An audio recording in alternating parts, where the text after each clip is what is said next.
with the afternoon tutorial session. Our first speaker will be Guru Prasad Kar, more fondly known as Gulda, coming from Calcutta. And he will tell us about the status of the program of hidden variable theory and its implications. Gulda. So, I have to decide to talk on this hidden variable theory, and it may be the case that in this particular conference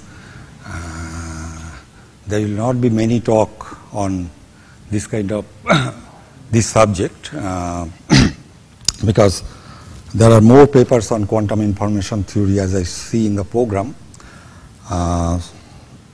but anyway it is also interesting, and of course there is various intersection between these two subjects, like namely foundation of quantum theory and this information theory that has developed now.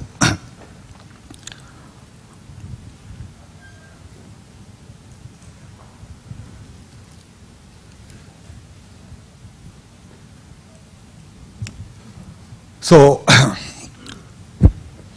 quantum mechanics, actually many people were dissatisfied with quantum mechanics because finally it gives which one I have to press?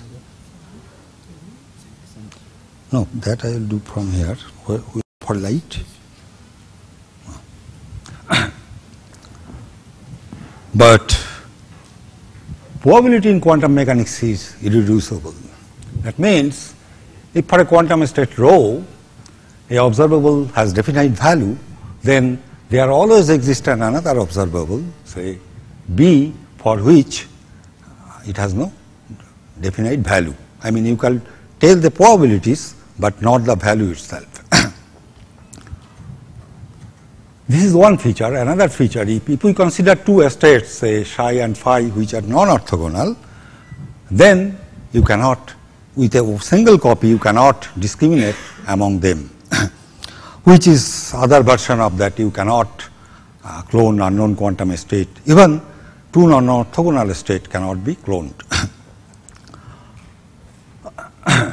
So, keep this feature in mind. Now, as I told you that many scientists were dissatisfied with quantum mechanics because it does not give values for various measurements. It tells about only probabilities. So question is whether going beyond quantum mechanics, can we construct a theory where each state encodes definite values for all observable and still reproduce quantum mechanics? Question is, okay, quantum mechanics is an operational theory, it is there, but whether in principle we can construct a theory where each state will encode the definite values for all observable, but again, after averaging over those final states, you get back the quantum results. Now, we can think of such theories which can be classified in two groups. It was not observed, actually, it was there in the literature, but Rob Spakens was the first to demarcate these two, to find this classification in a proper way.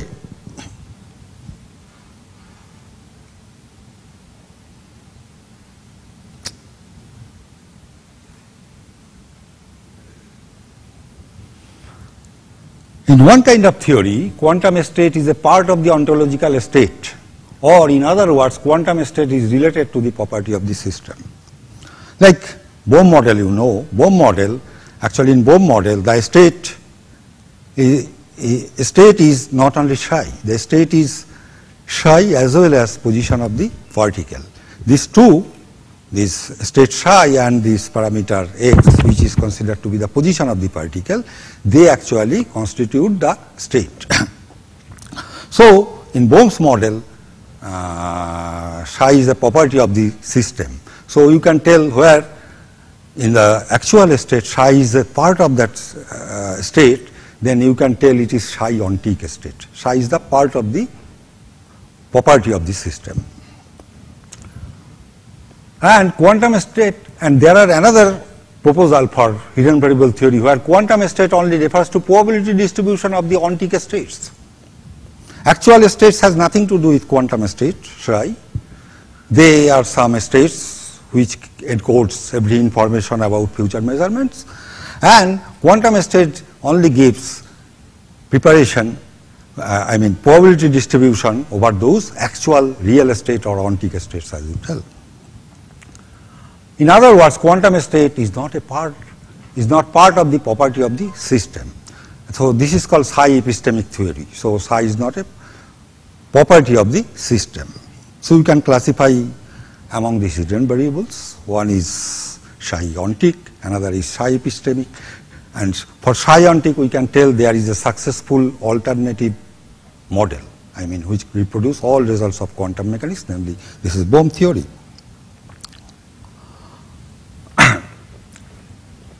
It is also called sometimes psi supplemented HVT. So in this psi ontic model, this quantum ensemble say, you prepare many copies of the same state, but in actual picture it will be psi and some other parameters. In Bohm's model in particular, this is position of the particle, but in general it may be anything. So all these copies, though they are same in quantum mechanics, they are different in terms of the other parameters. That may remain hidden, but in terms of that parameter, they are actually different. So first one is psi lambda 1, second is psi lambda 2, third is psi lambda 3, then psi lambda 1 is repeated, something like that. So knowledge of psi and lambda provides definite values for all possible observables. And you know that in quantum mechanics, when you perform a measurement, you get a value, and according to quantum mechanical rule, it is one of the eigenvalue, and any hidden variable theory has to satisfy this thing. So the value assigned to the observable A by the complete state psi and lambda is one of the eigenvalue of this observable. And how do you calculate this quantum mechanical distribution? Born probability distribution. You take this value, you take the distribution of lambda. If it depends on psi also, then integrate over these other parameters and this is the distribution of lambda, and then you get quantum results. You have to you reproduce the quantum results. So this is the program of the hidden variable theory. In psi epistemic model, where psi is not a property of the system, knowledge of lambda provides definite values for all possible observables. So here, this lambda, these other parameters, they are actually the real state, and psi correspond to a specific distribution of lambda. So if you prepare many copies of psi, so actually there are some distribution of lambdas. Psi does not refer to the actual state or ontic state or real state of the particle. So here this value of A is, again, this has to be satisfied, but this value of A does not depend on psi, it depends on lambda only. And to get the quantum mechanical Born's rule, you again integrate over this lambda and put this distribution value of the observable A for the state lambda, then d lambda with this distribution, and you get the quantum mechanical result. Now question is whether that kind of theory can exist which can reproduce all the results of quantum mechanics. This is the challenge. Now, does uncertainty principle prohibits the existence of such theory? So in quantum mechanics, actually, even ordinary people understand quantum theory in terms of uncertainty principle, Heisenberg uncertainty principle. So does uncertainty principle prohibit the existence of such theory? The answer is no. The uncertainty principle puts restriction on the ensemble that can be prepared. If you prepare many copies of psi, then value of position and value of momentum will be distributed. Still they may have real values for position and momentum or for all possible observable, but the distribution will be such that they satisfy uncertainty principle. So there is no contradiction between having real values for all observable and uncertainty principle. Example, if one prepares an ensemble of the quantum states say psi z, many copies of psi z, then 50% of the system will have up spin and 50% will have the down spin for x direction, I mean spin in x direction. So it has no contradiction. Does complementarity principle prohibit such theory? Complementarity principle tells that there are certain measurements which cannot be measured simultaneously on a single system. Again, the answer is no. In quantum mechanics, some observable cannot be measured jointly, like the arrangement to measure sigma z and the arrangement to measure sigma x are mutually exclusive. But how can these prohibit the system to have definite values for both sigma z and sigma x? Of course, quantum mechanics does not allow you to measure sigma x and sigma z jointly on a single system, but that in no way can prohibit those observable to have definite values for this particle. Logically, it does not follow. And actually,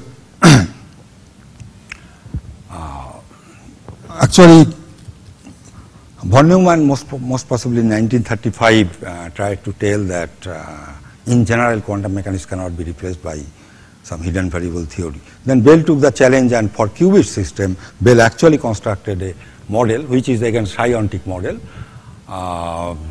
and he could construct a model where every observable has definite value and still it reproduces quantum results. I have taken this, Bell gave a different model. This is the model I took from a book, Logic of Quantum Mechanics by Beltramitti and Cassinelli. There actually the actual state is n and lambda. N corresponds to block vector of the unit vector of the Bloch sphere, and lambda is some parameter which can take value between -half to +half. So n lambda, this is the complete state. Then for any projector, you take these state aside probabilities in this sense. This side function is like this. It is 1 when x is greater than or equal to 0 and -1 when x less than 0. Then you can see this probability can only be either 0 or 1. So it gives definite values to all projectors. Giving definite values to all projectors means giving definite values to all observables. Then this model actually works. So if you take a state, quantum state n, and performs the measurement m, and use these probabilities which actually either 0 or 1, then you make a measurement along direction m, then you calculate these probabilities in this fashion and you get this bond probabilities rule. You measure along m, state is polarized along n, then it is half 1 plus nm. So there is a successful psi-ontic model for qubit. But surprisingly, there is a psi-epistemic model also. It was not discussed, though it was most possibly given by Kochen and Specker in 1967, but it was less discussed among the physicists. Actually, here these actual states lambda are unit vectors in the Poincare sphere, and probability rule does not depend on the quantum state. Probability only depends on lambda. Here psi does not appear, and probability rule is something like this. Again, you see that this can be either 0 or 1. So you are giving definite values to the projector 0 and 1. So you are giving definite values to all observable, and distribution of lambda is determined by the quantum state in this fashion. So here quantum state only determines the distribution of the actual ontic state or actual real state, which actually determines all possible values for all possible measurements. And it is, you have to integrate, it is little. Consider a HBT in higher dimension. So consider a 3-dimensional system. So consider a projective measurement like summation over pi. Pi is our projection operator. Pi is equal to identity. Summation over pi is our identity, or pi is equal to phi I, phi I. Phi 1, phi 2, phi 3 being an orthogonal basis. Now, so this is a measurement. Now, you can have another projective measurement P1 plus Q2 plus Q3 is equal to identity, when these three are also orthogonal projector. How? Q2 you construct in this fashion, you take psi 2 and psi 3, so psi 2 plus psi 3 by 1 by root 2, and take another vector 1 upon root 2 phi 2 minus phi 3, then these two are orthogonal states, so you add up these three projector which adds to 1. So this is one measurement, this is other measurement, and P1 is the common projector. P1 occurs in both the measurement. So if you tell this basis is B1 and this basis is B2, then measurement in B1 basis and B2 basis are actually different. So these two are different measurement. A HBT is called non-contextual if, because as I told you, P1 is occurring in both the measurements. So your hidden variable theory will give definite values to all projection operators. So question is, will it give same value to P1, either it belongs to this measurement set or that measurement set? This question did not arise, at least for projective case, did not arise in qubit case because it was two-dimensional. So HBT, a hidden variable theory, is called non-contextual if it assigns values to observable in a context-independent way, i.e. independent of other observable along with which it is measured.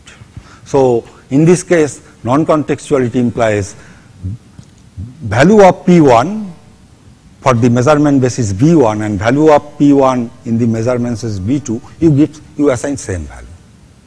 So it is non-contextual. So now if you try to construct some hidden variable theory, you have to decide whether you will make your theory contextual or non-contextual.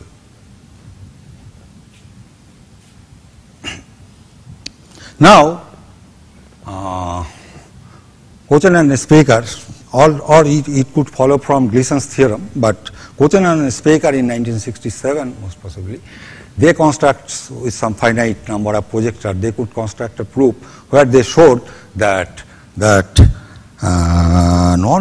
you cannot replace quantum mechanics by non-contextual hidden variable theory. But now we have a simpler proof given by Cavallo in 1996. So, but it is in 4th dimension. Kochen and Specker gave the proof in 3 dimension using 117 vectors. But now we are lucky, we have in 4th dimension we have 18 vectors by which you can construct a proof where you can show that non-contextual hidden variable theory cannot reproduce quantum mechanics. So there are 18 vectors in 4th dimension, and rule of value assignment means you are giving projectors either 0 or 1, and if you take a orthonormal basis, then this let phi 1, phi 2, phi 3, phi 4, they form a orthogonal basis, then value of those projectors, if you sum over them, it has to be 1. But and if it is orthogonal, then one of them will get the value 1 and the other 3 will get 0 because they are mutually exclusive. Now, out of these 18 vectors, we can construct 9 orthogonal sets. And each vector is appearing in 2 orthogonal sets. Like say projector on phi 1. Phi 1 is appearing here, phi 1 is appearing in this set also. Similarly, phi 8.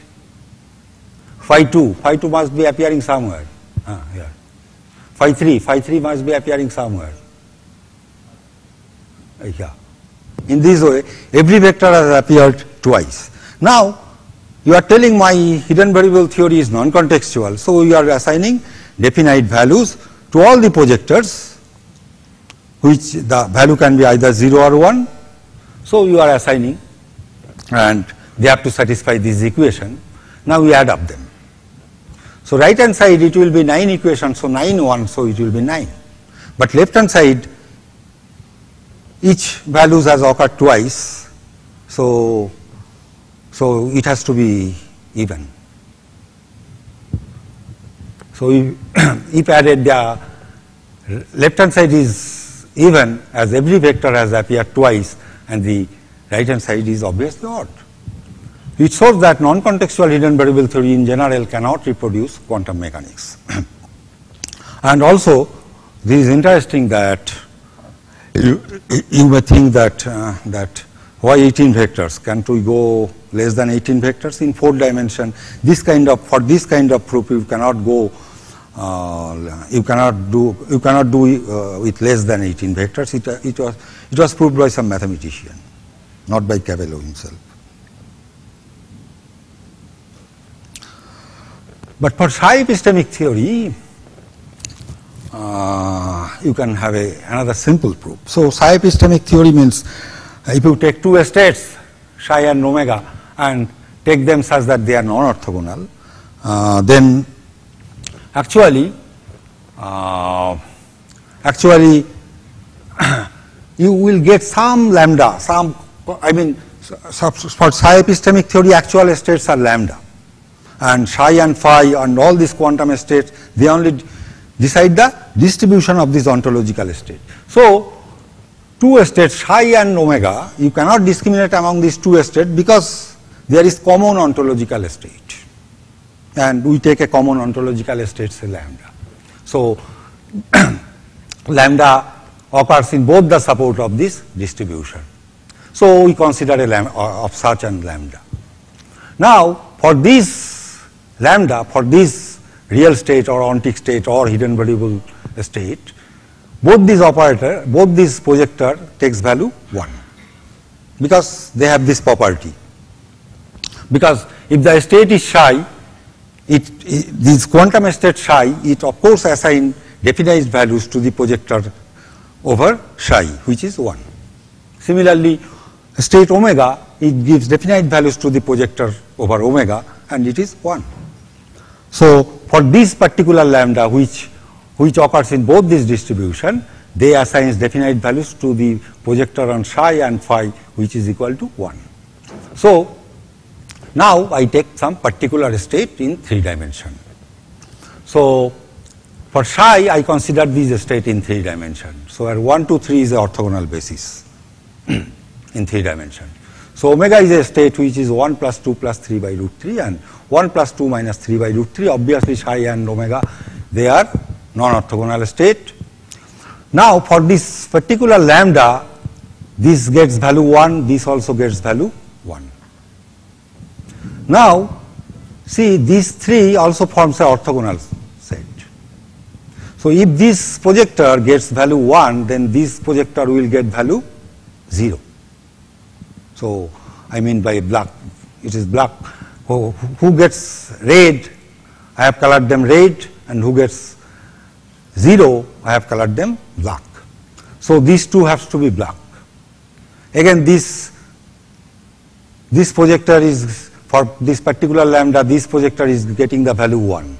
So these 2, these also forms an orthogonal set. So these 2 is also getting 0. Then again, these 2 are orthogonal. These are orthogonal sets. So these 2 are 0, then this must be 1. These 2 are 0, then these must be 1. 1 and 2 again orthogonal. So 2 orthogonal projectors are getting the value 1, which is impossible. Maybe this was first introduced by Clifton, but it was simply presented by Robert Spagans.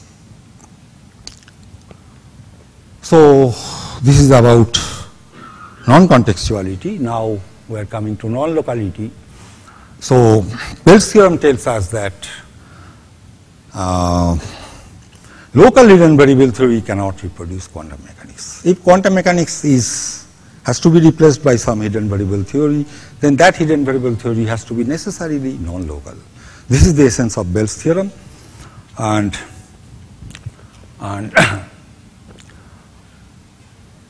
so this derivation is very simple, and you can get it in every textbook.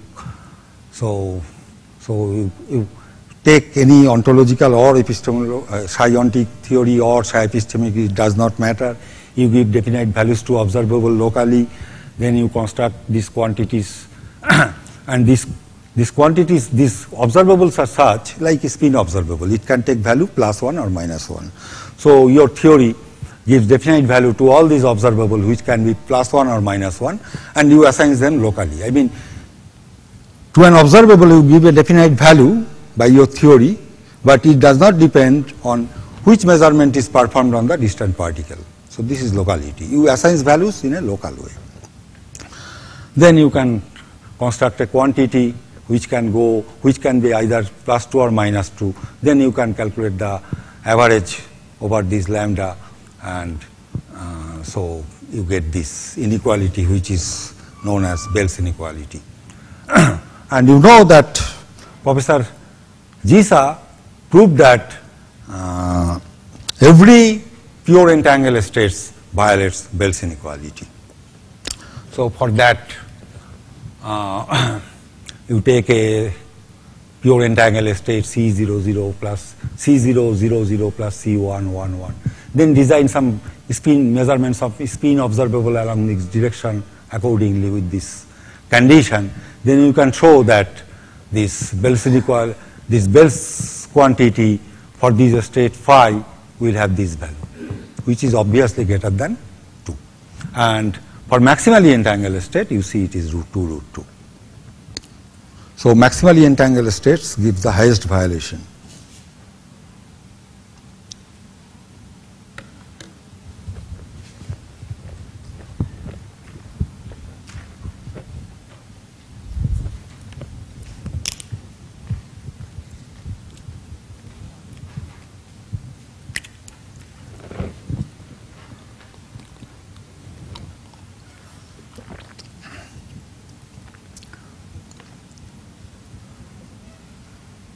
But now I am telling the same thing, but I will point out one thing.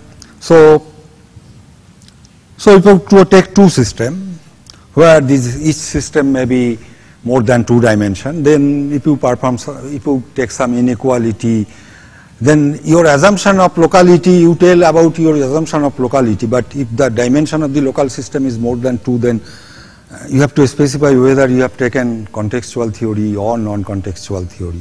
So that is sometimes a bit difficult. So I am trying to present a game called Kochen-Specker game, first presented by Professor Bashad and his co-workers, and from that thing it will be more clear that even quantum correlation cannot be reproduced by some contextual local theory. This is very important. You put less restriction. You put restriction on only local, non-local business, not on contextuality, non-contextual. So you make it contextual and local, then also you cannot reproduce quantum theory. There are other proofs in terms of inequality, but this game will expose the thing in a more clear way. So as you remember, so we had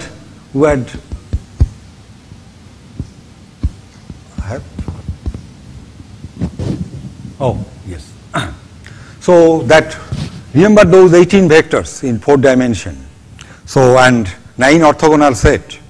So these 9 orthogonal set I rename as S1, S2, S3, S4, S5, S6, S7, S8, S9. These are orthogonal set. And S1, I also give name to the element in terms of this S. So S1I means ith element of the set S1. In this way I rename every vector.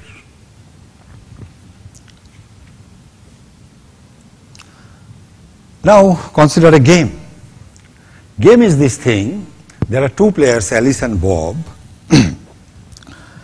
Now Alice will be supplied. So now remember this 9 orthogonal set, S1, S2, S3, S4, S up to S9. Now random from this set of orthonormal basis, a set of orthonormal basis will be given to Alice, and Bob will be given an element from that set that has been given to Alice. So Bob has been given a single element from that set, from the set that has been given to Alice. So if the set that has been given, orthogonal set that has been given to Alice, it is Sk, then some element of that Sk will be given to Bob, again randomly. Now Alice has to assign, so Alice has 4 orthogonal vectors. So Alice has to give value 1 to one of the vector and 0 to the other 3 vectors. And Bob, he has got 1 vector, he has to assign either 0 or 1. So Bob has to assign 1 or 0 to his single vector. Winning condition of the game is that it will be checked whether Alice and Bob, they have assigned same values to their common vector.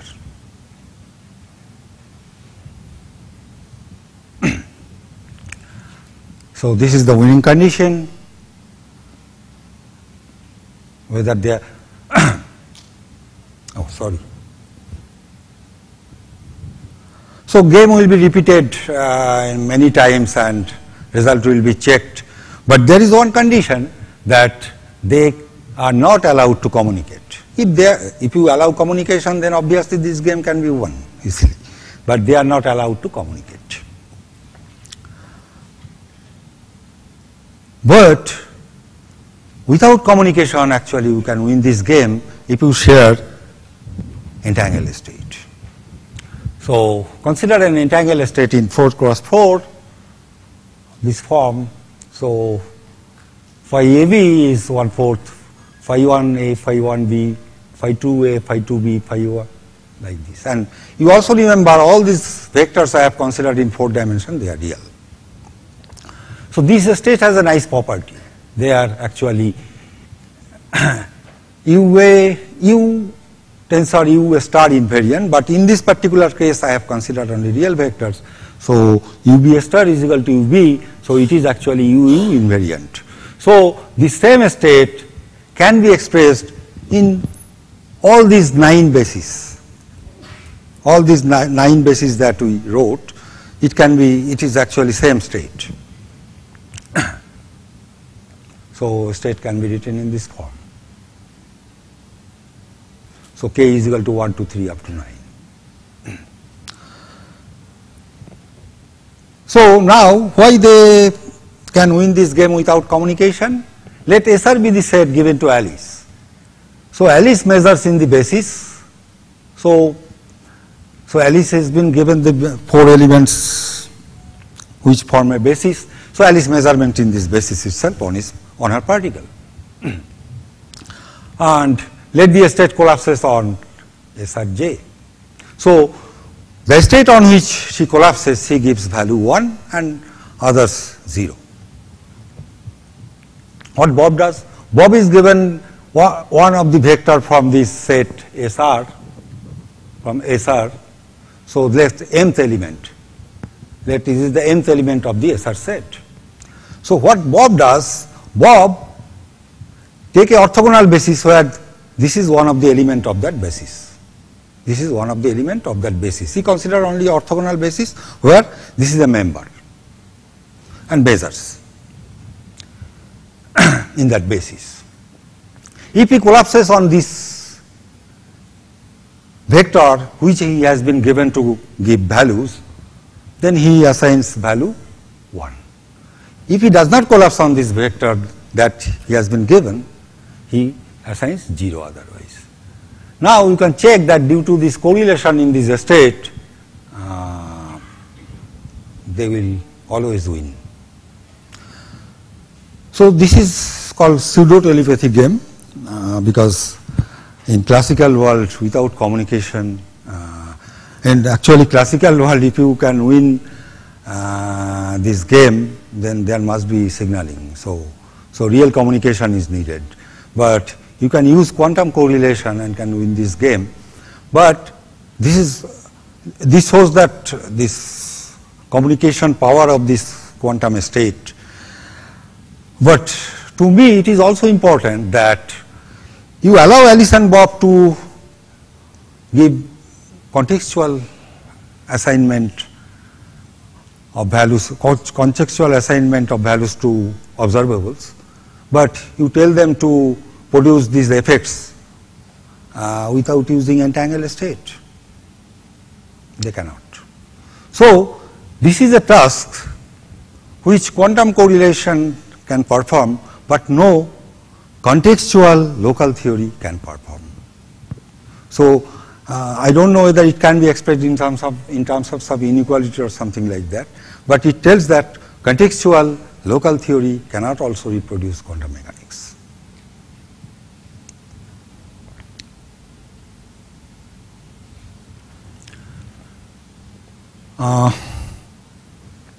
Of course, one can tell that if local theory fails, then we must go to non-local theory, whether non-local theory can reproduce quantum mechanics.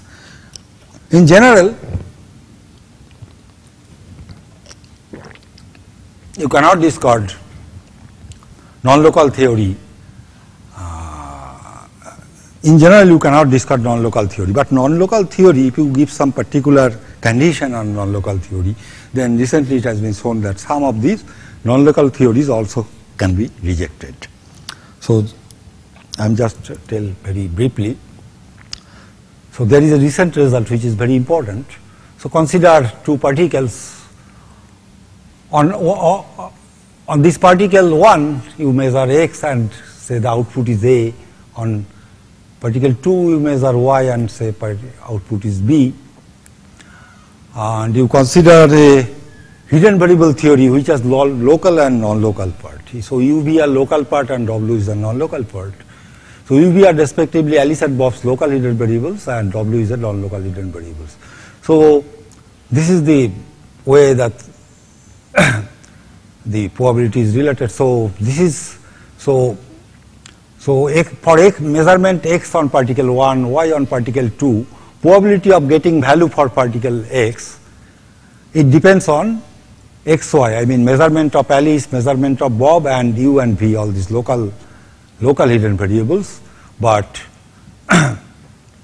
because of locality, it does not depend on measurement on both sides. So this is locality.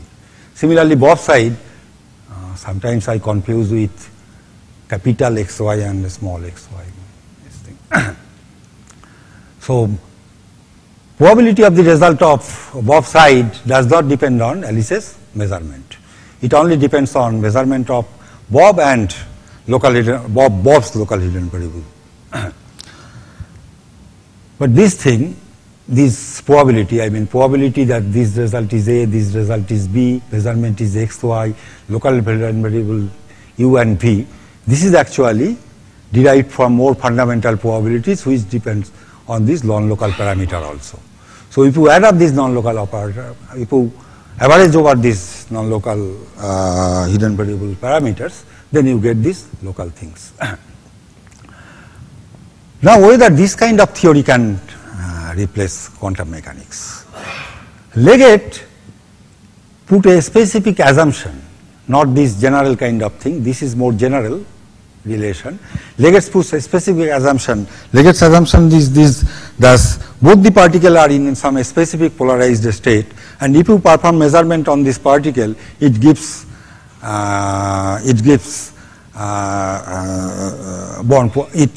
values according to measurement values according to Born probability rule. So this is Leggett's further assumption, and Leggett then could construct an inequality which is again violated by some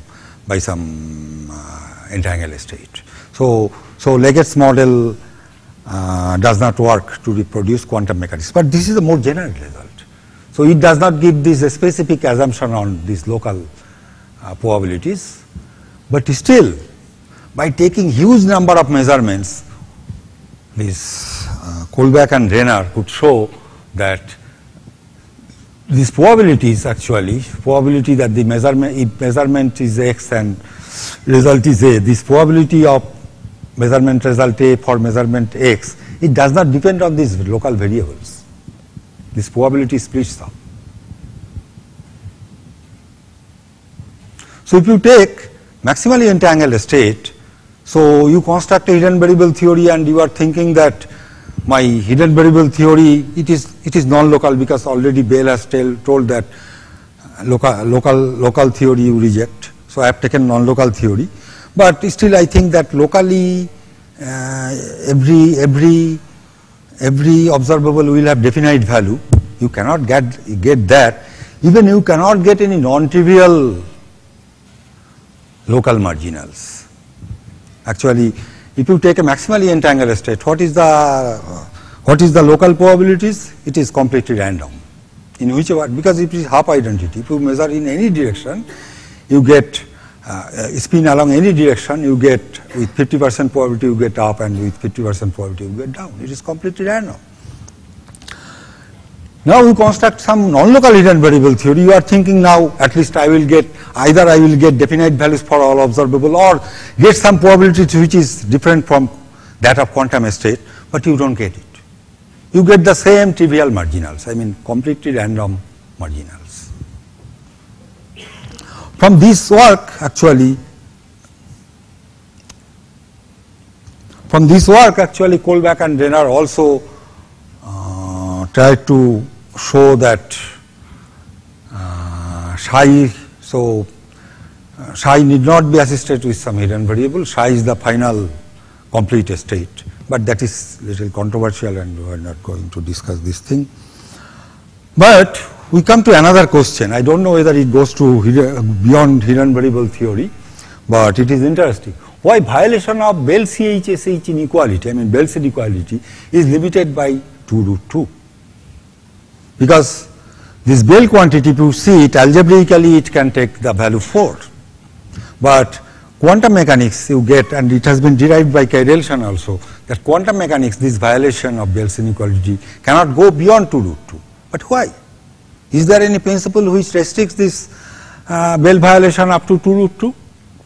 The answer is very difficult to get, but at least no signaling cannot restrict Bell violation to 2√2. Actually, no signaling allows a theory to go even up to algebraic value 4. So we consider a just hypothetical box, like here this is a part and another part is here. So you put two possible input A1 and A2, and this is the result. This is input, this is output. This is input, this is output. Then if you take this thing like for when here input A1 and input B1, the result is either plus 1 or minus 1, but both are with probability half. Similarly for A1 here, B2 there, again plus minus again with equal probability. A2 B1 again with equal probability, plus and minus. But for input A2 and B2, it is plus minus or minus plus. Actually, Professor Bhajirani was also discussing this PR box in his discussion. Now, this is known as, this was first discovered by Popescu and Orlik. That's why it's called PR box correlation. It respects no signaling condition. But if you calculate this, what this correlation, how much it violates Bell's inequality, you get 4. But still it respects this no signaling condition.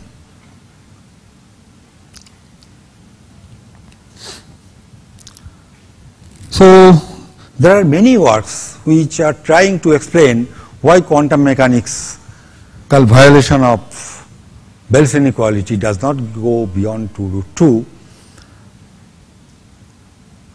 There are many approaches, especially Professor Bashad took an approach. I don't understand that much, but it tells that if communication complexity if you believe that communication complexity problem is not trivial, then Bell's inequality violation should be limited, but the bound they get is slightly higher than this 2√2. But this information, now there has been suggested some principle, almost of the status of no signaling principle. It is called information causality principle. Professor Winter and his co-workers suggested this in 2007 or 8. I am simply trying to tell what it is. Say Alice is observing two matches, two cricket matches. One is India versus England and another is India Junior versus Sri Lanka. But Alice is allowed to communicate only one bit of communication. So obviously Alice cannot communicate result of both the matches to Bob, because that needs 2 bits of communication. But Bob is not interested to learn results of both the matches. He wants to learn result of one of the matches, but he will decide it randomly. Now the question is it possible? Can it be manageable with 1 bit of communication, because Bob is not interested in the result of both the matches, but result of one of the matches, but he will decide it randomly. It will not depend on which bit is sent by Alice. Information causality principle says this task is impossible. With 1 bit of communication, it cannot be done. So this is more like detailed description of information causality. But I must tell you that quantum mechanics respects information causality principle. But if you take PR box, which violates Bell's inequality by amount 4, it is also respects no signaling. But if you use PR box, you can make this task successful. I mean, you can violate information causality principle. And not only that, using information causality principle, they prove that information causality principle restricts the violation of Bell's inequality up to 2√2 without reference of any particular physical theory. So it is the great success of the information causality principle. Without reference to any particular physical theory, it tells that if you accept information causality as a principle of the universe, then violation of Bell's inequality will be limited by 2√2.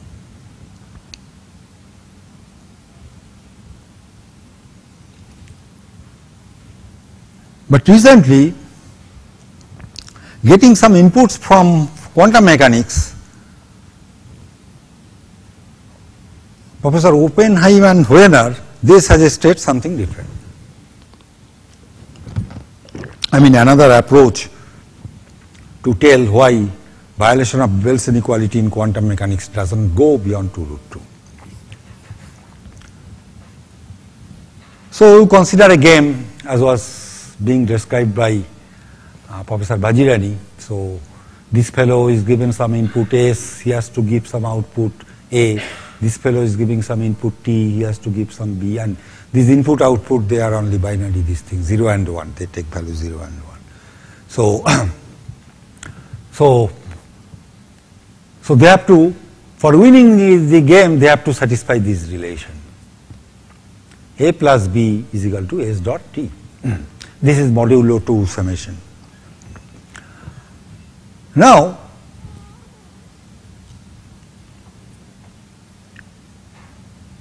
you can model this thing in this fashion, not in particular quantum theory, but in any general theory.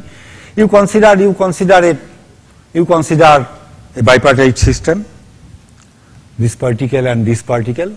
Let Alice perform some measurement. I mean, because of input S, according to input S, she performs some measurement on her particle and give this output A. Now, depending on this measurement and results, Bob state will go to another state, say sigma S dot A, S comma A. Now, so if Alice's measurement can be either 0 or 1. So if Alice's measurement is 0, Bob's state can be 0, 0 or 0, 1 depending on the outcome. Similarly, if Alice's measurement is 1, Bob's state is sigma 1, 0 or sigma 1, 1 depending on the outcome of the measurement by Alice. Now, to win this game, they have to, so this is the winning probability of this game. So now you can write this probability of winning this game in this fashion. In the last case you see, so it has to be anti-correlated, and the other three cases it has to be correlated. Then you can see that this necessary, so if you want to win the game with success probability 1, then all these probabilities have to be 1. That means there should be no uncertainty for this state. All the possible for both the measurements of Bob, there should be no uncertainty. It will have definite value. Only then this game can be won with 100% probability. And also you see these 4 states are different, because for the pair of observable they give different values. So necessary condition of winning this game with 100% probability, one is steering. I mean, Bob's state has to jump to some ensemble which will depend on Alice's measurement as well as Alice's outcome, and they have to be different. So steering must be there, and certainty for Bob's measurement result. Bob's measurement result has to be certain for this Bob's state after this Alice's measurement. I mean, there should be no uncertainty. But you know, peer correlation, as we described, peer correlation satisfies both these conditions. So in peer correlation, there is steering. I mean, you really, by acting on Alice's measurement, you really prepare 2 ensembles which are not reducible to each other. So peer correlation satisfies both this condition. I mean, in peer correlation, there is no uncertainty in the marginal state. But in quantum mechanics, steering is restricted by only no signaling principle. Quantum mechanics, there is steering, and it is limited by only no signaling principle. But in quantum mechanics, observable in general have no definite values for a single state. So in quantum mechanics, actually, you have to optimize over these 2. You have to get the appropriate steering and appropriate uncertainty in such a way that you optimize this probability. You optimize these probabilities. And from that, this Professor Oppenheimer and Wiener, they showed that quantum mechanics can go, it is some involved calculation, can go to 85%, not 100%. And you can construct local theory where there is perfect local theory. Remember that here it is local theory, there is perfect steering, because I am telling you, Rob-Spakens construct a local theory where you can get teleportation, dense coding, cryptography, and this steering. But it is a local theory.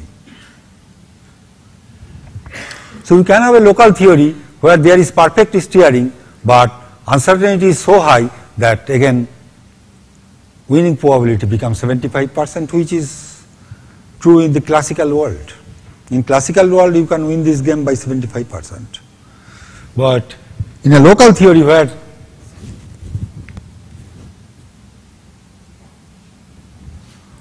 there is perfect steering and you have teleportation, dense coding, cryptography, but because of uncertainty, you don't go beyond probability of that is given by classical world. And in classical world, there is no steering and no uncertainty also. So steering is a necessary ingredient for winning this game with probability which is greater than 75%.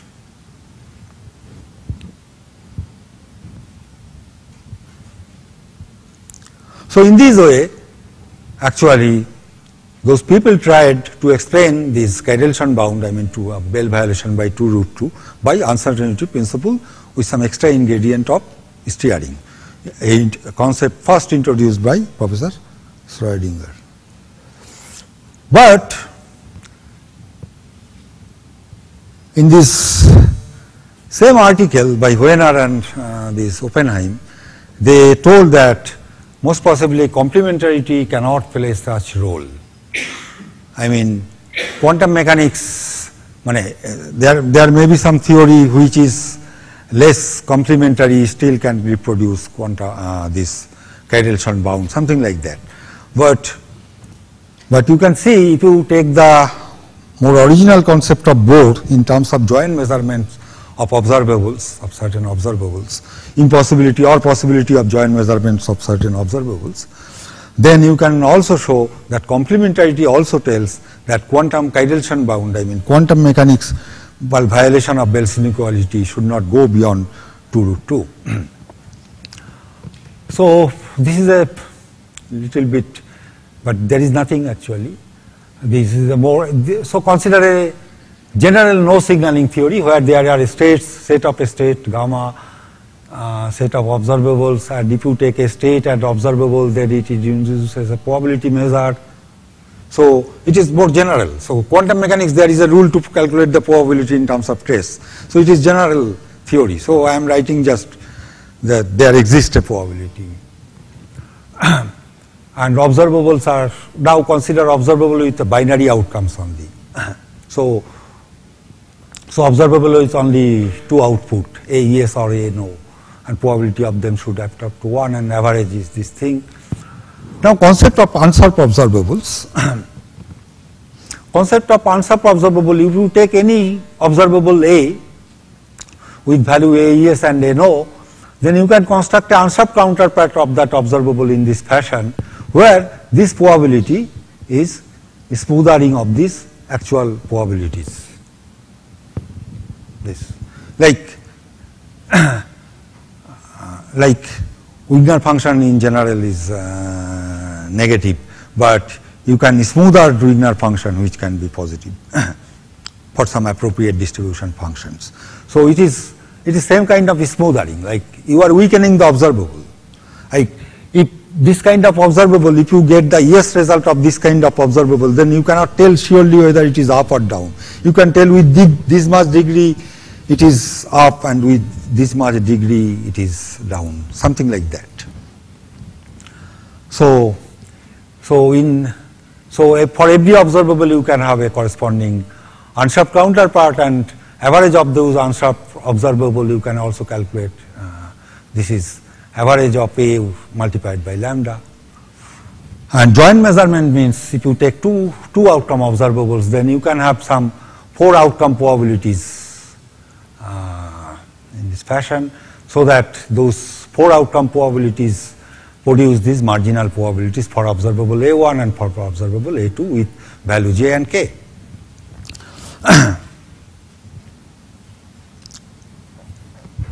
Now, in a general theory, if you take 2 observable, you cannot in general guarantee that those 2 observable could be measured jointly, like in quantum mechanics. There are certain observable you cannot measure jointly. So in a general theory you should not push that every observable, then that will be a very particular theory. That every pair of observable can be measured jointly. So you should not push this condition. So in general, a theory may not admit joint measurement for all pair of observables, but it might admit joint measurement of their unsolved counterparts. So if you weaken the observable, so take 2 observable for which there is no joint measurement. So weaken both the observable with some parameter lambda. Then try whether there is joint measurement. Maybe after sufficient weakening you may get joint measurement. In quantum mechanics it happens, and I will show you. Now let lambda optimum, and this lambda, I have not written, this lambda is bounded by 0 and 1. It can take value from 0 to 1. Let, in a particular general theory, lambda optimum is a value for which joint measurement exists for all pairs of measurement.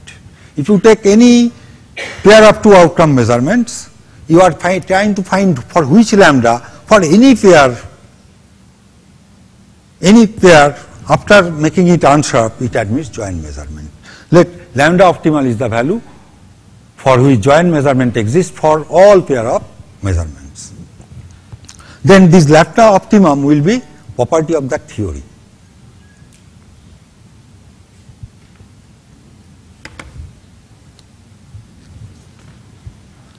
Now there is a theorem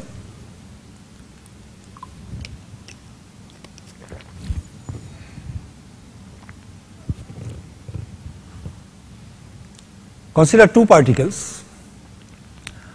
On this particle there are two possible measurements A1 and A2, and on this particle B1 and B2, and measurement result can be say +1 and -1. Then take two conditions. On this particle about measurements you don't make any particular assumption, but on this particle you assume that A1 and A2 can be jointly measured. You put this assumption, you put this condition. And second is, it is no signaling, put no signaling condition as a condition. Then this inequality holds. This looks same as Bell's inequality. So see, Bell's inequality can be derived under some different conditions. Assumption of joint measurement and no signaling gives you Bell's inequality. This thing. But see, so in quantum mechanics of course violates this inequality. What will be our conclusion? Quantum mechanics in general does not admit joint measurement because of this condition is not satisfied in general by quantum mechanics. Now what you do in quantum mechanics, you try to find the lambda optimal value as I defined, lambda optimal for quantum theory. You try to find it out. Then joint measurement will be guaranteed for any lambda which is less than or equal to lambda optimal. Then joint measurement will be guaranteed. Then you get, in case of unsharpness necessary for joint measurement, I mean for general theory, if you guarantee by putting unsharpness equal to lambda optimal, you can guarantee this thing. Because when you take this average, this lambda will come out. So from this thing follows. So in a theory where lambda is equal to 1, joint measurement exists, I mean for all observable joint measurement exists, you don't need to introduce any unsharpness, then of course this inequality is satisfied. But in a theory where it is not the case, then this inequality has to be satisfied. Now only case, to find the quantum violation of Bell's inequality, you have to find value of this lambda optimal for quantum mechanics, because it is a property of the theory. So quantum mechanics is a physical theory. You try to find this lambda optimal for quantum mechanics. Actually long back for qubit case, this lambda optimal was calculated and we get this value 1/√2. Recently we have calculated for all general observable. We consider any dimensional system and consider two outcome measurements. This is one POBM, this is another POBM, and we make it unsharp and then try to find the joint measurement, and we saw that if lambda less than equal to 1/√2, then joint measurement always exists. So earlier it was shown that lambda optimal is equal to 1/√2 only for qubit case, but now for any dimension, I mean now we can tell quantum mechanical optimal value of this lambda is 1/√2. So we put √2 here, you get this bound on quantum violation of Bell's inequality. So quantum mechanics violates Bell's inequality not more than by 2√2. So, so you see that uncertainty and complementarity plays a different kind of role in deciding the non-locality of quantum mechanics.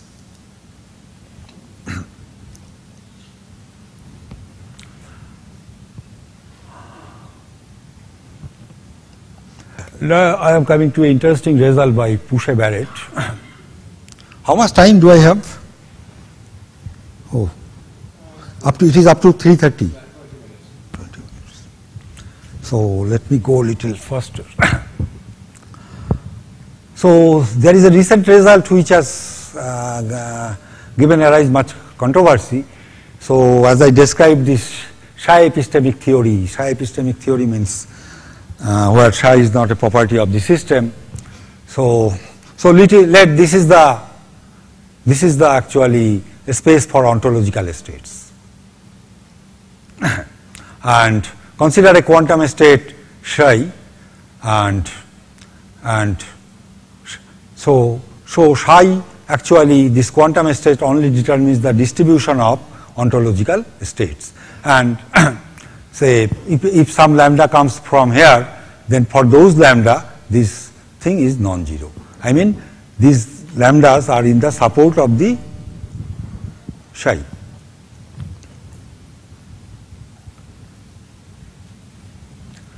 Now consider the following two states, 0 and 0x. I mean they are non-orthogonal states. So these two states cannot be reliably distinguished by any operation in quantum mechanics. As we know, these two states cannot be reliably distinguished by any operation in quantum mechanics with single copy. So of course for these two states there is a common region. So you can explain why we cannot distinguish among these two states, because there are some lambda which belongs to both the distribution. So if some lambda is coming from here, so it is the same state, how can I tell whether it belongs to psi or 0 or 0x? It cannot tell. Now consider two sources which supplies 0 or 0x randomly, and this is also another source which also supplies 0 and 0x state randomly. Now you take both these states at one place and make some measurements on this thing. Now if you take the picture of both these separately, then it may happen that the two particles, that is one coming from here, one coming from here, their ontic state may belong to this intersection region, its ontic state also belongs to this intersection region. Sometimes it happens. For this joint HBT state, those four states should not be reliably distinguished. So the state is lambda 1 and lambda 2 for this, I mean it is the ontic state of the two particles. Then it belongs, so it corresponds both the four states. So if lambda 1 comes from here, lambda 2 comes from this intersection region, then for this four state you should not be able to discard any of this quantum state. You should not be able to discard. But actually if you take the two particles in a single lab and perform measurement in this orthogonal basis, then you can always can discard one. Because if this is the result, then you can tell quantum state cannot be 0, 0. If this is the result, then you can tell 0, 0x is not the state. So always you can do. But according to this description, where this preparation independence has been assumed, so it should not be the case.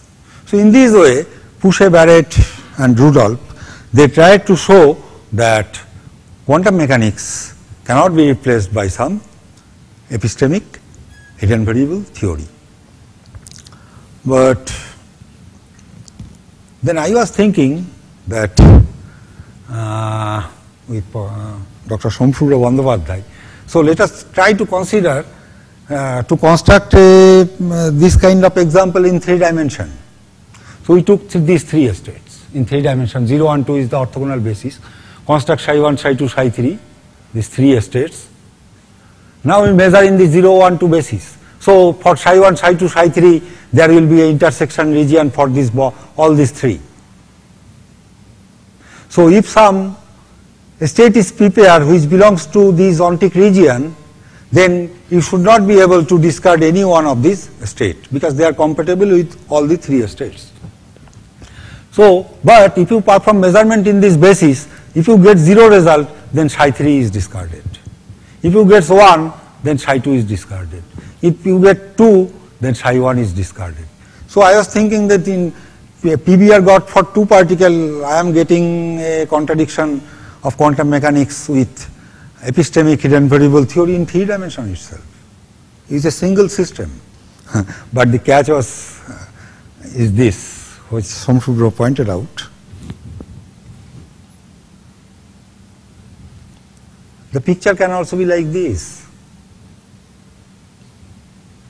And this picture is compatible with this thing. Because if the states belongs to either this region, or this region, it can reject any one of the, it may be possible to reject one of these states. So this is not the only possible picture. This is also a possible picture. And not only that, even you can discard push-average result. If you forget about this preparation independence and consider both these particles as a single system, then you can have a picture like this, where every intersection region, it is intersection region of any 3. There is no intersection region of 4. Yes? In fact, Barrett and his co-workers actually, in fact, they have made some explicit construction of epistemic model for any dimension. So this is very strong assumption, like ontic description of the state is determined by this ontic description of the individual particle. This is very powerful assumption. So it again tells that hidden variable theory is will have some more restriction. So you cannot discard epistemic theory easily.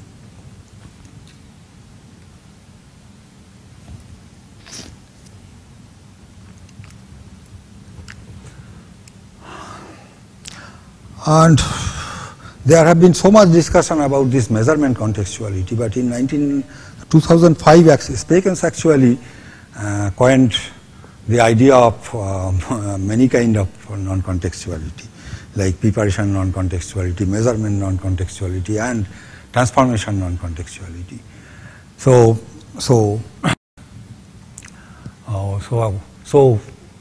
In any operational theory, there are 3 elements: this preparation procedure, measurement procedure, and transformation procedure. So 2 preparation procedure, P and P prime, are equivalent if they give same result for all possible measurements.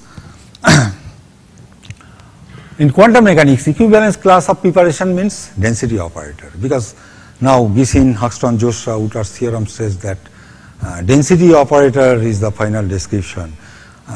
If you take any particular convex combination of that density matrix, it has no physical consequence. So equivalent class of preparation in quantum mechanics is represented by a single mathematical object called density matrix rho. A mixed density matrix can be prepared in many ways. Do all the preparation procedure give rise to the same distribution of ontological states? Now you are telling that my theory is psi epistemic, so psi is not a property of the system. Psi only decide the distribution. But when you consider a density matrix, I mean mixed density matrix, it can be decomposed in many ways. So now you have to tell whether your distribution of this ontological state not only depends on rho but also on its representation. If it does not depends on its representation, then you call it is preparation non-contextual. Otherwise, it will be preparation contextual.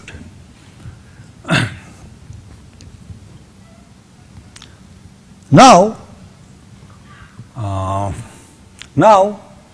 you take the block sphere representation of this qubit state.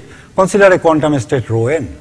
So it can be it can be decomposed in many ways. This is the spectral. This point and this point. This is the spectral. And you can take this great circle. So this is identity by 2. So identity by 2 can be decomposed in many ways. So there are, for the same density matrix, there are 6, 1, 2, 3, 4, 5, 6. There are 6 representations. You consider these 6 representations. Now, if you prepare this density matrix by this, you use this decomposition, then I call this is the preparation procedure, phi n bar, similarly for other decomposition. Now, for each decomposition, you get the distribution of lambda, I mean ontic state. So it will trivially, you can write the distribution from here, from this pure state. So it is like this. So distribution of lambda for this preparation is 1 plus q by 2, distribution of lambda for preparing phi n, and distribution of lambda for preparing its orthogonal. Similarly for other terms. Now, if you assume preparation, you are telling that you have assumed preparation non-contextuality. Preparation non-contextuality means distribution of these ontic states only depends on rho, not on its representation. So all these terms has to be equal. Preparation contextuality, assumption of preparation contextuality tells that all these terms has to be equal. Again, this has to be satisfied because phi n and phi n orthogonal, they are orthogonal. So no lambda, for a common lambda, this has to be 0. All these 4 equations, because of orthogonality, this is 0. Because same lambda cannot occur in the distribution of 2 orthogonal states. Now you try to take the equality of these quantities and these 4 equations, you try to solve all these probability, the solution that you get is trivially, or it makes all the probabilities to be 0. So probability normalization rule will tell that this kind of solution is unacceptable. So it tells that preparation, so quantum mechanics has contradiction with a epistemic theory if it is preparation non-contextual.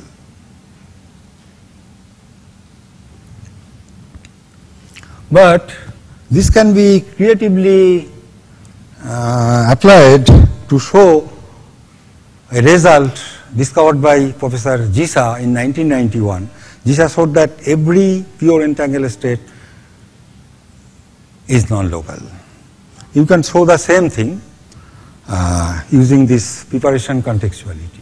What you do, you take 2 states, 2 particles in this pure entangled state, CIII, system A and system B. So obviously this rho B is marginal density matrix. I have taken Ci to be real, so Ci square II. Now rho B, you can write, take the first 2 terms 0, 0 and 1, 1, and take the other terms I is equal to 2, 2d minus 1. Now you write it as k rho n. So you can consider this part as a qubit. You can consider this part, it functions as a qubit because it is 2-dimensional, and rest of the thing is there. So you can write this k rho n plus this thing. Now already you have seen for rho n there is 6 representations. So according to Giessen-Huxton-Jost-Sauter's theorem, Alice can prepare all the ensembles where rho n can have 6 different representations. So by acting on Alice's side, you can prepare all the representation. Which representation you want, you can prepare by acting on particle A. But if you take, but already you have proved that if you take this 6 representation, then quantum mechanics tell that it has to be preparation contextual. I mean, distribution of lambda depends on the representation. So acting on A, you can prepare different distribution of lambdas on the other side, which implies that your theory, your hidden variable theory is non-local. Because acting on this side, you can create on the other side different distribution of actual state, real state or ontic state.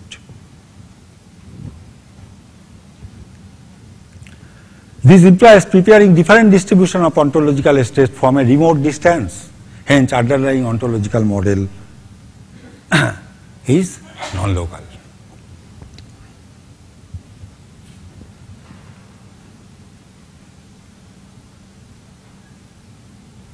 So, can I get 5-6 minutes?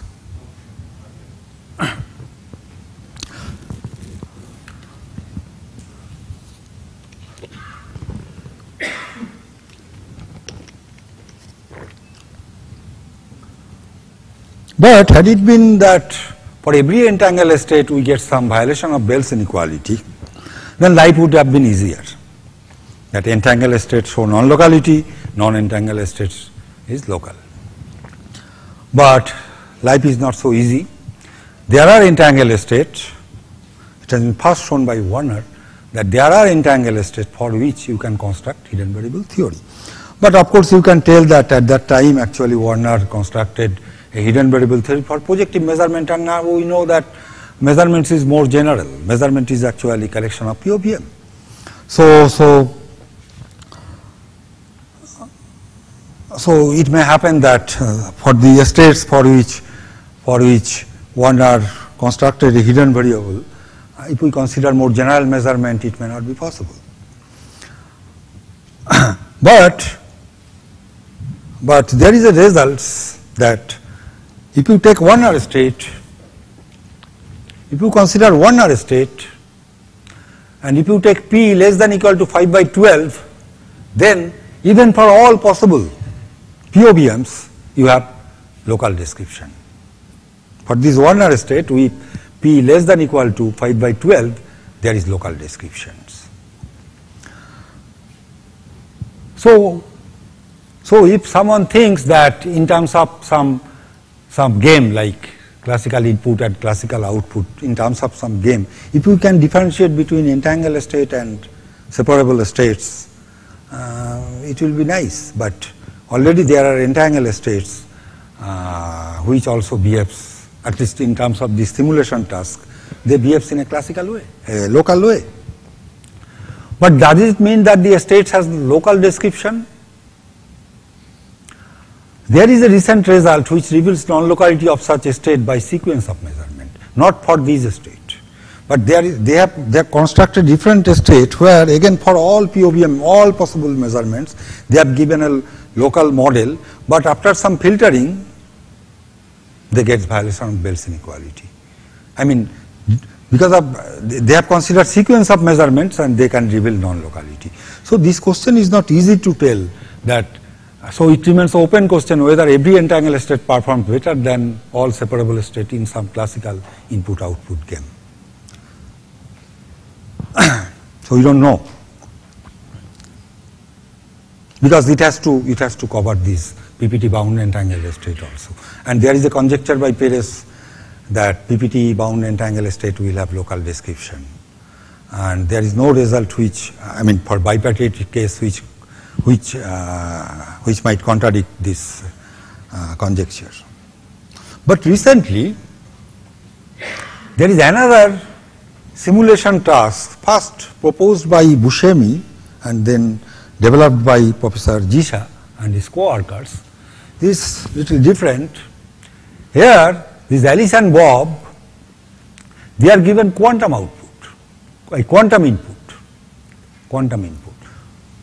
But they have to give classical output. What is great about giving quantum input? Quantum input, if there is many states, some of which are non-orthogonal, then if you give someone to give quantum input, then he doesn't know the questions, he doesn't know the input.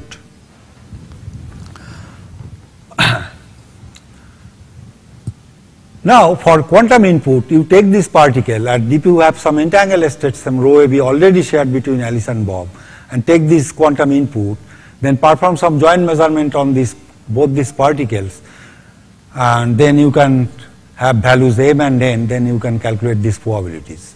I mean, probability of the result, Alice's result, Bob's result, quantum state rho be shared between them, quantum input for Alice, quantum input for Bob. But finally, you can write it in terms of POVM on Alice's particle and Bob's particle like this. Now, can this correlation be simulated by shared randomness or shared randomness along with communications? A recent result tells that in this picture, single copy of an entangled state are non-simulable by shared randomness and local operations. If you take this quantum input, and if someone is not given this shared entanglement, but allowed to share randomness, by using that randomness and this input, they cannot perform the tasks set by the condition of winning this game. So this quantum input simulation, in terms of quantum input simulation tasks, you can draw a borderline between entangled state, whatever it is, PPT, NPT bound, and whatever it is, and separable state. But much simplest result was provided by Professor Gisin. This is a very nice thing, but stronger result also. So Gisin is considering, consider a particle shared between Alice and Bob, say rho, and Alice is given some quantum input phi s, where possible states can be dA square, where dA is the dimension of this, dimension associated with the Hilbert space of this particle, and similarly here quantum input state psi t, which can be, there are actually dB square number of input states. Now they perform incomplete Bell measurements on both these particles. So it is phi plus or identity minus phi plus similarly on this side. If you express this measurement in terms of these shared particles only, then in terms of single particle POVM you can express this same measurement in this fashion. This is the POVM acting on this particle, and this is the POVM acting on this particle, which is obviously a function of the input state. Now, Gisin could prove that for any entangled state rho, don't care about whether PPT bound entanglement or NPT bound entangled state, you can construct an inequality which is greater than 0, where these beta st they are real, but it is these real coefficients are function of rho. But this quantity I mean this probability of giving, so if you get these results, I tell, if this operator clicks, then I tell the result is 1. If this result clicks, I tell the result is 1. So probability that both the results are 1, given input phi s to Alice and psi t to Bob. Now if you don't share this entangled state, but calculate these probabilities by using all possible local operation and classical communication, then for every entangled state you get this inequality, and it is satisfied by all probabilities, which is derived from all possible local operation and classical communications. So for every entangled state you can provide some inequality like this, where these probabilities you can calculate from using quantum mechanics as well as from some other resources. Now it only tells that if you calculate these probabilities by using these two inputs and all possible local operation and classical communication, then this inequality is always satisfied. But if you take the actual entangled state and calculate these probabilities, quantum probabilities, it is less than 0. So now with this quantum input and classical output game, and in terms of efficiency of winning this game, you can draw a line which separates entangled states from separable states. So this is a good achievement, and I think that there are much to be done in this field by providing some operational criteria, not like mathematical criteria, to put so that you can really draw a distinction among entangled states and separable states. So thank you very much.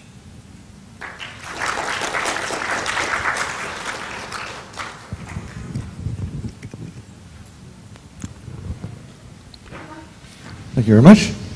Questions?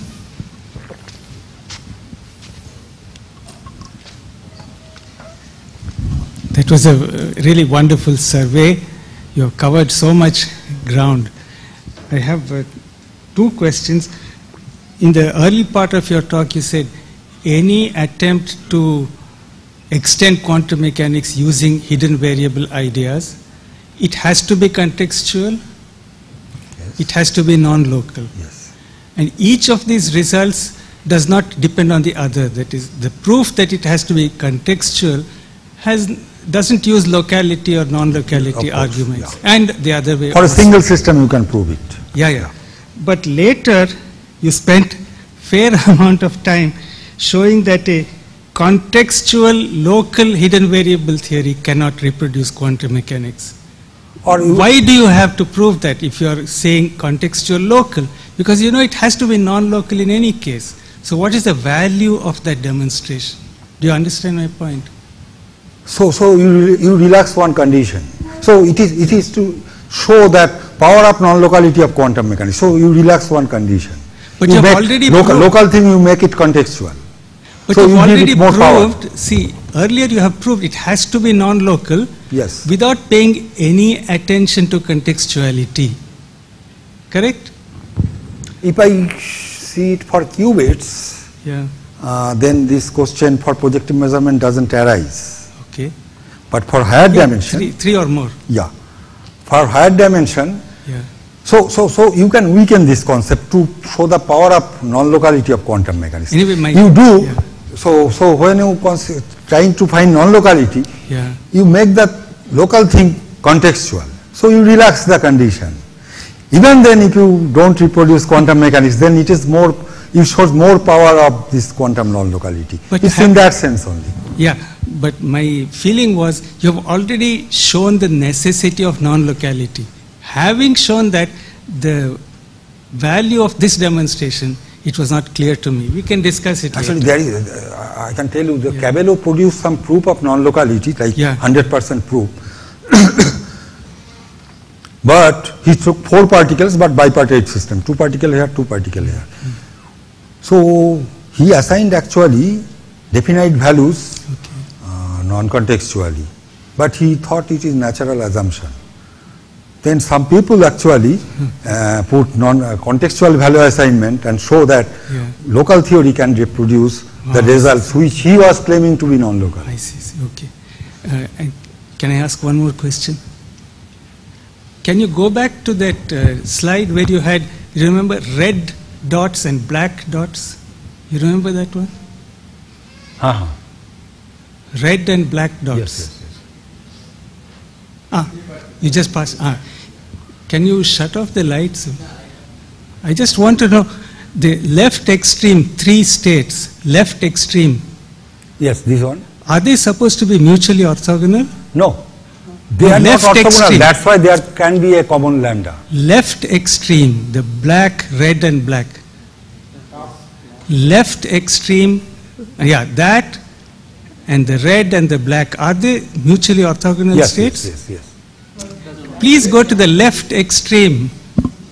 There is an error. The top line. I just wanted to know. Should be interchanged. That's why I was worried. Plus and minus Okay. should be interchanged.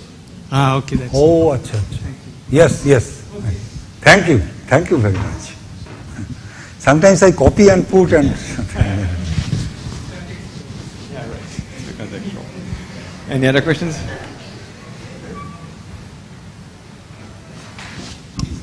Well, wait for a mic, please. So, is this theory compatible with relativity? Which theory? Hidden variable theory. You are trying to reproduce quantum mechanics, so of course you respect no signaling condition.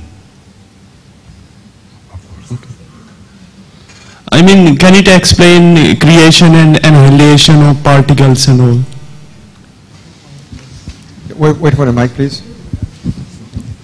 Raise your hand so that the mic can get to you. Are polarized in a definite direction and it satisfies Malus law for measurements. So there is condition. I showed that condition. But now there are more general results provided by Kohlbeck and Renner. They tell that you may replace quantum mechanics by some non-local hidden variable theory, but but if you try to reproduce this quantum statistics for single state, this local marginal even for that non-local theory are trivial. No, this result is independent whether it is psi epistemic or psiontic, I think. All right, I think we should stop here and ask other questions during coffee break. Let's thank the speaker again.